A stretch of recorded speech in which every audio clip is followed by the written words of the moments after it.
सूरज ढलता जा रहा था। गंगा तट पर बहुत चहल पहल थी, पर पंडित वेदांत के मन में एक अजीब सी शांति थी। आसपास में हो रही चीजें उन्हें समझ नहीं आ रही थी।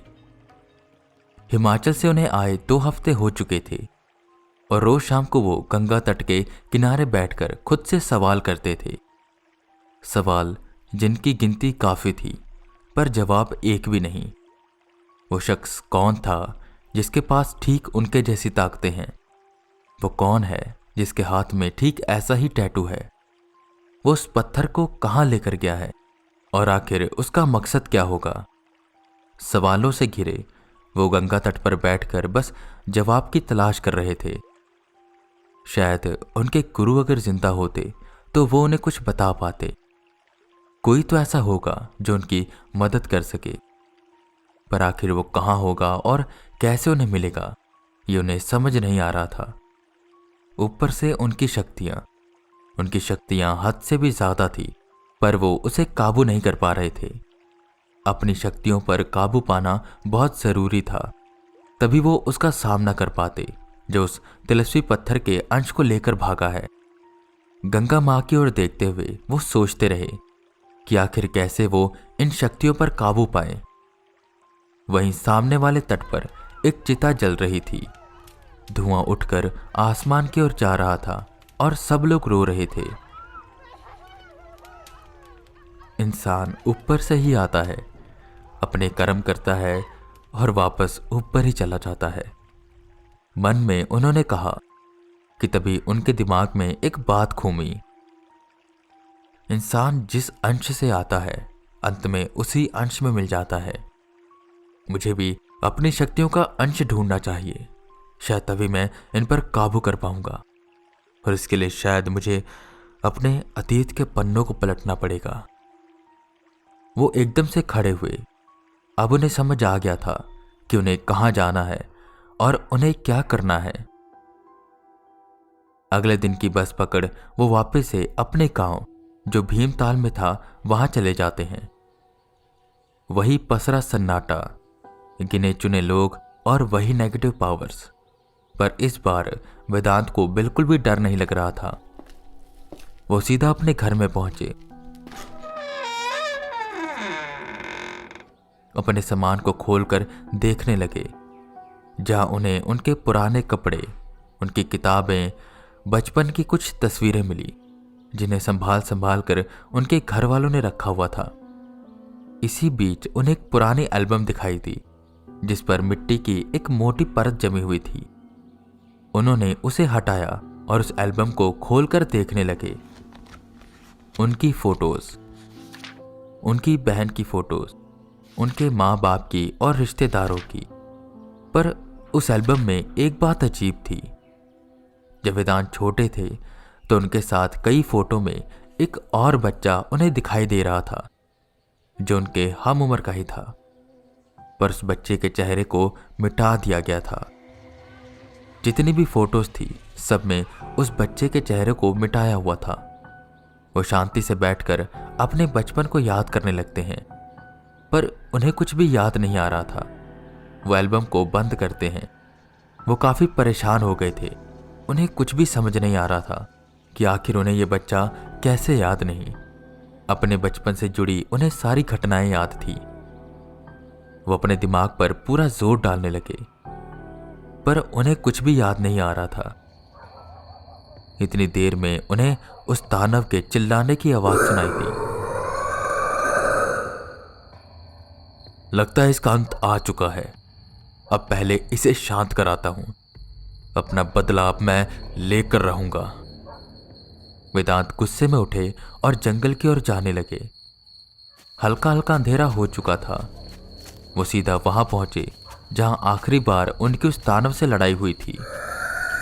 वो वहीं पर था और पागलों की तरह चिल्ला रहा था। क्या हुआ? भूख लग रही है? वेदांत एक पत्थर पर बैठते हुए कहते हैं। तू वापस आ गया। जैसे तू डर के भागा था, मुझे लगा नहीं था कभी वापस आएगा। दानव खुश होते हुए बोला। कैसे ना आता, बदला लेना है मुझे। बदला उन चीज़ों का जो तूने मुझसे छीनी है। मेरी बहन, मेरे माँ बाप, मेरा बचपन और मेरे गांव के लोग। तुझे ऐसे ही थोड़ी जाने दूंगा। वेदांत की आंखें गुस्से से पूरी सफेद हो गई। तू बदला लेगा? ये एक दो जादू सीख कर तुझे क्या लगता है तू मुझे हरा पाएगा? तुझे इस बार मैं भागने नहीं दूंगा। इतना बोल वो दानव वेदांत की ओर बढ़ा। वेदांत के हाथ का टैटू चमका, आंखें पूरी सफेद हुई। वो खड़े हुए दानव ने उन पर हमला करने की कोशिश की, पर वो शील्ड आगे आ गई। दानव बार बार उन्हें मारने की कोशिश कर रहा था, पर वेदांत को वो छू तक नहीं पा रहा था। वेदांत पत्थर से थोड़ी आगे की ओर आए। उन्होंने एक वार उस दानव पर किया और वह दानव दूर जाकर गिरा। अब दानव जोर जोर से चिल्लाकर किसी को बुलाने लगा। पास में जो गुफा बनी थी उसमें से ढेर सारे भूत प्रेत निकलकर उसकी ओर बढ़ने लगे। अब तुझे कौन बचाएगा मेरे इन गुलामों से?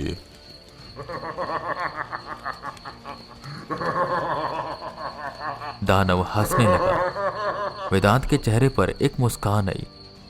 वो दानव भी एकदम से चौंक गया।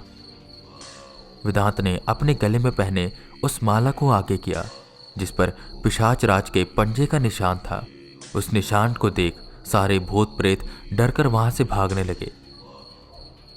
तुम सब कहां जा रहे हो? अरे पकड़ो इसे! तुमने ऐसा क्या किया? ये तो पिशाच राज का चिन्ह है। दानव भी डर गया। बिल्कुल सही कहा तुमने, ये पिशाच राज का चिन्ह है। और शायद अब मुझ पर खतरा नहीं, खतरा तुझ पर है। वेदांत ने इतना बोल उस दानव पर वार किया। वो अपनी शक्तियों को अभी भी काबू नहीं कर पा रहे थे। उन्होंने अपनी शक्तियों को एकत्रित किया, बिल्कुल ध्यान लगाया तो उनके हाथ में से एक नीले रंग की रोशनी चमकने लगी। उन्होंने उस ताकत को एकत्रित किया और मन में एक शस्त्र सोचा तो वो रोशनी बाहर निकलकर एक तलवार का रूप ले लेती है। दानव इतना देख वहां से भागने लगा। वेदांत ने भागते हुए उस दानव पर हमला किया और एक ही तलवार के वार से उसका सर उसके धड़ से अलग कर दिया। धड़ जमीन पर गिरते ही राख में बदल गया। जैसे ही हवा चली वो राख उड़ने लगी और वो राख के कण सफेद रंग की रोशनी के गोले में बदल गए। वेदांत की आंखों में आंसू आ गए क्योंकि उनके परिवार को, गांव वालों को और उन सभी को जिसने उस दानव ने ग्रहण किया था वो अब मुक्त हो चुके थे। वो पलटे और वापस से गांव की ओर जाने लगे। अब वहां से नकारात्मकता बिल्कुल गायब हो चुकी थी। वो वापस से अपने घर में गए। रात काफी हो गई थी। वो बस कोई ना कोई सुराग ढूंढने की कोशिश कर रहे थे। ये करते करते सुबह हो गई। वेदांत बाहर गांव वालों से जाकर पूछने लगे कि आखिर ये कौन सा बच्चा है और क्या वो सब उसे जानते हैं। जिस पर गांव की एक बूढ़ी औरत सामने आई और उस तस्वीर को देखकर बोली, ला तस्वीर दे। अरे इसका तो चेहरा मिटा कर रखा है, कैसे पहचानूंगी इसे मैं। पर रुक, इसके हाथ पर यह जलने का निशान, ये तो देवा है। वेदा एकदम से हैरान हुए। वो बूढ़ी औरत गांव के मुखिया को बुलाती है। गांव के बाकी लोग भी आ जाते हैं। क्या वो अम्मा सब ठीक है ना? सबने पूछा, जिस पर वो बूढ़ी औरत उस तस्वीर को दिखाते हुए कहती है, अरे इधर आ, इस तस्वीर को देख, ये देवा है ना। उस तस्वीर को देख और देवा का नाम सुन सब लोग के चेहरे पर एक डर आ गया जिसे वेदा देख पा रहे थे। पर माताजी, ये देवा कौन है?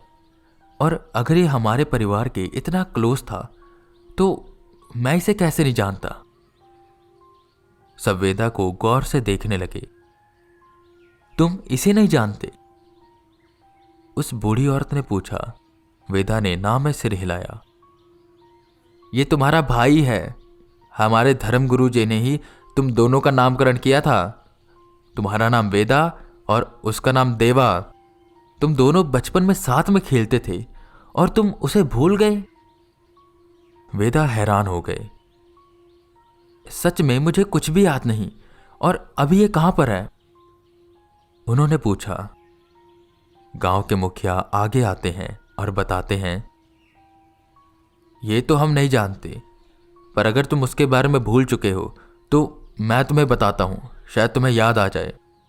देवा तुम्हारा भाई है, पर सगा भाई नहीं। वो अनाथ था जिसे कोई तुम्हारे घर के दरवाजे पर छोड़ गया था।